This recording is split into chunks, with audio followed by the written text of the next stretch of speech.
Hello दोस्तों, कहानी की इस नई सीरीज में आप सभी का स्वागत है। आज की इस कहानी का नाम है शराबी पति। यह एक हस्बैंड वाइफ स्टोरी है। अगर आपको हिंदी स्टोरी, मोरल स्टोरी या पति पत्नी का कहानियाँ सुनने का शौक है तो इस कहानी को ज़रूर सुने। एक प्यारे से गांव तारानगर में किरण और जगन नाम की दो पति पत्नी रहते थे। जगन एक नंबर का बेवड़ा व्यक्ति था। हर वक्त नशा किया करता था, जिससे किरण बहुत ज़्यादा परेशान थी। जगत पी ले ओ मेरे राजा, पी ले ओ मोरे जानी। अरे जगन है मेरा नाम, रोज पीना है मेरा काम। अरे ड्रिंक चिक्का ओए ओए किरण है भगवान, पता नहीं ये बेवड़ा आदमी इस वक्त कहाँ होगा। अगर हाथ लग जाए ना तो आज इसका सारा नशा उतार दूं। किरण, ए जी, आप यहाँ क्या कर रहे हैं? मैं आपको कब से ढूंढ रही हूँ। जगन, अरे भाग्यवान, तुझे दिखता नहीं क्या? मैं यहाँ नदी के किनारे मछलियाँ पकड़ रहा हूँ। किरण, अच्छा तो अब आप मछुआरे बन गए, लेकिन आपने जो मछलियाँ पकड़ी है वो सब कहाँ है? जगन, अब तुम्हें क्या बताऊँ भाग्यवान, मैंने उन सारी मछलियों को आज़ाद कर दिया और वो अभी नदी में पानी पीने गई है। किरण, अरे आपका दिमाग तो खराब नहीं हो गया है? लगता है आज आपने कुछ ज़्यादा ही पी ली। चलिए अब घर चलिए। जगन, नहीं भाग्यवान, आज मैं घर नहीं जाऊंगा। आज मैं इन सारी मछलियों को घर लेकर ही आऊंगा। किरण, इस आदमी को फोन समझाए, कौन समझाए कि इसके पास मछलियाँ पकड़ने का कोई जाल ही नहीं है। इतना कहकर किरण गुस्से में अकेले ही घर चली जाती है। जगन, अरे बोतल इतनी जल्दी कैसे ख़त्म हो गई यार। अब इस बोतल का इस दुनिया में कोई काम नहीं है। जैसे ही जगन उस बोतल को पीछे की तरफ फेंकता है, तभी वो बोतल जाकर एक कुत्ते को लग जाती है और कुत्ता जगन के पीछे पड़ जाता है। जगन, अरे भागो यार, अरे कुत्ते मेरे पीछे क्यों पड़ गया? कोई बचाओ यार, कुत्ता काट लेगा यार मुझे। जगन किसी तरह अपने घर पहुंच जाता है। जगन, अरे भाग्यवान, मुझे बचा लो, नहीं तो ये कुत्ता मुझे काट लेगा। अरे कोई बचाओ यार। किरण, कहाँ है कुत्ता? आप खामखा डर रहे हैं, यहाँ कोई कुत्ता नहीं है। जगन, बाप रे, आज तो मैं बाल बच गया यार। अगर कहीं वो कुत्ता मुझे काट लेता तो मुझे 14 इंजेक्शन लगाने पड़ते। किरण, ए जी उठिए, देखिए तो सूरज सर पर चढ़ आया है और आप हैं कि उठने का नाम ही नहीं ले रहे। जगन, अरे क्या हुआ भाग्यवान, तुम मुझे सुबह सुबह मुर्गे की तरह क्यों जगा रही हो? चलो अब जाओ यहाँ से और मुझे सोने दो। ये कहकर जगन फिर से सो जाता है। किरण, हे भगवान, मैंने क्या पाप किए थे जो मुझे ऐसा आलसी और कामचोर पति मिला। बस दिन भर सोते रहता। किरण जगन को बहुत जगाती है, लेकिन जगन उठता ही नहीं है। किरण, लगता है ये ऐसे नहीं मानेंगे, अब घी तेरी उंगली से ही निकालना होगा। जगन, अरे कोई बचाओ। अरे किरण, ये तुम क्या कर रही हो? मुझे बहुत तेज लग रही है। अरे किरण, मुझे छोड़ दो। किरण, बहुत हो गया आपका रोज रोज का, मैं अब आपको और नहीं झेल सकती। काम धंधा कुछ करते नहीं हैं, जिससे हमें 2 वक्त का खाना नसीब हो जाए। अब आइए और कुछ कमा कर लाइए, और हाँ, पैसों के बिना इस घर में कदम मत रखना। जगन: अरे भाग्यवान तुम चिंता क्यों करती हो? देखना, एक दिन हम दोनों बहुत अमीर हो जाएंगे और सारी दुनिया हमारी जय जयकार करेगी। यह तेवर तो ऐसे दिखाते हैं जैसे खुद अंबानी के बेटे हो। अब आइए, अब जाइए और जाकर कुछ कमा कर लाइए, नहीं तो आज आपकी खैर नहीं। फिर किरण गुस्से में जगन को घर से निकाल देती है। जगन: अरे अब मैं क्या करूं? मुझे तो कुछ काम भी नहीं आता, और एक तो ऊपर से ये किरण ने भी मुझे घर से निकाल दिया है। ऊपर वाले, अब तू ही कुछ रास्ता दिखा। जगन रास्ते से जा ही रहा होता है कि तभी उसे एक वैद्य जी की दुकान दिखाई देती है। जगन: अरे वाह, ये तो वैद्य जी की दुकान है। यहाँ कुछ काम मांग कर देख रहा हूँ, हो सकता है वैद्य जी मुझे कुछ काम दे दे। जगन: अरे वैद्य जी, ओहो वैद्य जी, अरे सुनिए तो, मुझे आपसे थोड़ा काम है। वैद्य जी: क्या हुआ? क्यों मेरा दिमाग खा रहे हो? क्या काम है तुझे मुझसे? जगन: वैद्य जी, मेरा नाम जगन है, मुझे काम की सख्त ज़रूरत है। क्या आप मुझे काम दे सकते हैं? अगर आपने मुझे कुछ काम दे दिया तो भगवान आपको हमेशा खुश रखेगा। वैद्य जी: अरे नहीं भाई, तुम्हारे लायक यहाँ कोई काम नहीं है। चलो अब जाओ यहाँ से और मुझे अपना काम करने दो। फिर जगन वैद्य जी के पैरों में गिर जाता है और उनसे गिराने लगता है। जगन: वैद्य जी, कुछ काम दीजिए, नहीं तो मेरी पत्नी मुझे घर में घुसने नहीं देगी। प्लीज़ वैद्य जी, मुझे कुछ काम दे दीजिए। वैद्य जी: अरे अरे अरे, मेरे पैरों पर से उठो। हे भगवान, क्या मुसीबत गले पड़ गई। अगर इसको काम नहीं दिया तो ये आज यहाँ से जाने वाला नहीं है। जगन: वैद्य जी, आज आपने मुझे कुछ काम नहीं दिया तो मैं आपके पैरों को छोड़ूंगा नहीं और ये बैठा रहूँगा। वैद्य जी: अरे उठो भाई, मैं तुम्हें काम देने के लिए तैयार हूँ, बस तुम कुछ गड़बड़ मत कर देना, नहीं तो आफत हो जाएगी। फिर वैद्य जी जगन को सब कुछ समझाने लगते हैं। वैद्य जी: देखो जगन, अभी कुछ देर बाद पवन और सुरेश नाम के 2 व्यक्ति दवाई लेने आएंगे, तो तुम्हें सुरेश को लाल दवाई और पवन को नीले रंग की दवाई देनी है।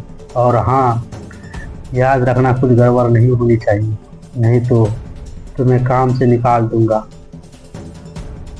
जगन: अरे वैद्य जी, आप चिंता मत कीजिए, कोई गड़बड़ नहीं होगी। वैसे आप जा कहाँ हैं? वैद्य जी: मुझे बहुत भूख लगी है, मैं घर पर खाना खाने जा रहा हूँ, कुछ घंटों बाद वापस आ जाऊँगा। यह कहकर वैद्य जी अपने घर पर खाना खाने के लिए चले जाते हैं और जगन दुकान को संभालने लगता है। जगन: किरण बहुत कहती है ना मुझसे कि मैं कभी कोई काम नहीं कर सकता। आज मैं उसको दिखा दूंगा कि जगन क्या चीज़ है। कुछ देर बाद पवन और सुरेश नाम के 2 व्यक्ति दुकान पर आते हैं। सुरेश: अरे भाई, तुम कौन हो? हमने तो तुम्हें इस दुकान पर पहले कभी नहीं देखा। और वैद्य जी कहाँ है? जगन: मेरा नाम जगन है और मैं इसी दुकान पर काम करता हूँ। वैद्य जी अभी घर पर खाना खाने गए हैं। सुरेश: अरे भाई, मेरा नाम सुरेश है और मुझे कई दिनों से दस्त लगे हुए हैं। क्या वैद्य जी दस्त की वो दवाई ले आए? जगन: ओहो, अच्छा तो तुम दोनों का नाम ही पवन और सुरेश है। वैद्य जी ने मुझे तुम दोनों के बारे में बताया था और कहा था कि वो दवाई तुम्हें दे दूँ। पवन, हाँ भाई, जल्दी से हमें वो दवाई दे दो, मेरा भी बहुत तेज पेट दुख रहा है। जगन, अरे मैं तो भूल ही गया कि वैद्य जी ने लाल दवाई किसे देने के लिए कहा था और नीली दवाई किसे देने के लिए। सुरेश, अरे भाई जल्दी दवाई दे दो, हमें देर हो रही है। जगन, हाँ हाँ, 1 मिनट रुको, अभी देता हूँ। फिर जगन गलती से सुरेश को लाल की जगह नीली दवाई देता है और पवन को नीली की जगह लाल दवाई देता है। वो दोनों जगन को पैसे देकर दवाई लेकर वहाँ से चले जाते हैं। वैद्य जी, अरे वो जगन, क्या सुरेश और पवन यहाँ दवाई लेने आए थे? जगन, हाँ मैंने उन्हें दवाई दे दी, ले लीजिए उन दवाइयों के पैसे। वैद्य जी, अरे वाह, मुझे ऐसा लगता है कि तू जल्द ही मेरी तरह एक सच्चा और अच्छा वैद्य बन जाए। जगन, हाँ वैद्य जी, आप देखना, मैं जल्दी ही सारा काम सीख लूँगा। सुरेश, अरे वैद्य जी, आपने हमें कौन सी दवाई दे दी? इससे तो दस्त बंद होने की जगह और बढ़ गए। पवन, और मेरा तो केवल पेट ही दुख रहा था, अब तो उल्टी और दस्त दोनों चालू हो गए।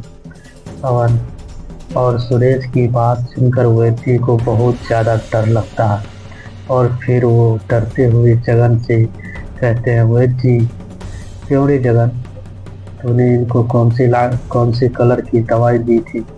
मैंने तुझे कहा था ना कि सुरेश को लाल दवाई और पवन को नीली दवाई देनी थी। जगन, मुझे माफ़ कर दीजिए, मैंने गलती से इनको गलत दवाई दे दी, कृपया करके मुझे माफ़ कर दीजिए, मुझसे बहुत बड़ी गलती हो गई। वैद्य जी, तूने इतनी बड़ी गलती कर दी और तो कहता है कि मैं तुझे माफ़ कर दूं? दुख तुझे अभी बताता। जगन, अरे कोई बचाओ, नहीं तो ये वैद्य आज मुझे छोड़ेगा नहीं। अरे पवन और सुरेश, मुझे पीटने से बचाओ। पवन, अभी साली, तूने हमारे दस्त लगवा दिए हैं और तू कहता है कि हम तुझे बचा लें? तुझे तो सूली पर लटका देना चाहिए। सुरेश, अरे वैद्य जी, इसको इतना मारो कि इसकी सारी अकल ठिकाने आ जाए।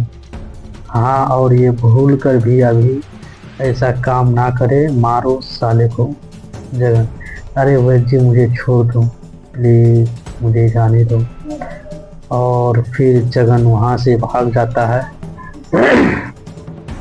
जगन, आज तो मैं बाल बचा, नहीं तो वो वैद्य आज मेरी चटनी बना देता। आदमी, अरे भाई जरा हटना, मुझे इस पेड़ पर चढ़ना है।